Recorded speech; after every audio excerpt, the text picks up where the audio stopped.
KYC means know your customer and sometimes know your client. KYC is a mandatory process of identifying and verifying the identity of the client when opening an account and periodically over time. In the year 2000, implementation of KYC was made mandatory for banks by RBI before opening an account to guarantee that there must not be any misuse of the services provided by the bank. Given below are the main objectives of KYC. They enable institutions to better understand their customers and their financial dealings, which also helps in managing associated risk prudently.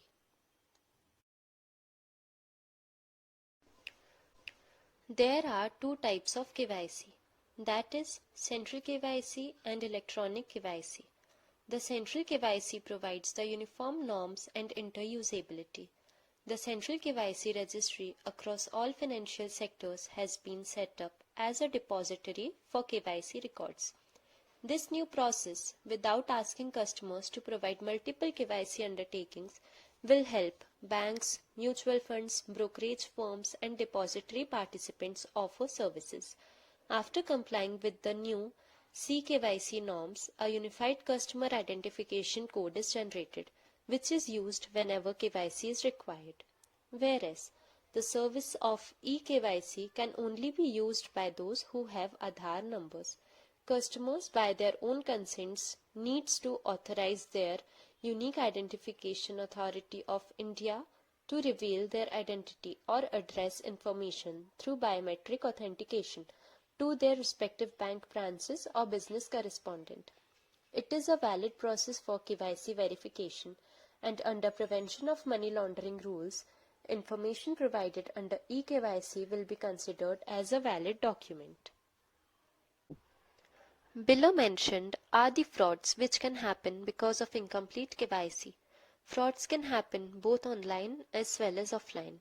In last few years, majority fraud cases reported were reported as technology-related frauds, which include frauds committed through or at an internet banking channel, ATMs, and any other payment channels like credit, debit, prepaid cards. Hacking, phishing, debit card skimming, and farming are some of the online frauds. A recent example of contravention of KYC guidelines is that of Airtel Payments Bank Limited. Complaints were instituted alleging that the bank had opened customers' accounts without a clear or specific consent of customers, based on which a supervisory visit was undertaken by RBI, which revealed contraventions of operating guidelines for Payments Bank and the directions issued by the RBI on Know Your Customer norms.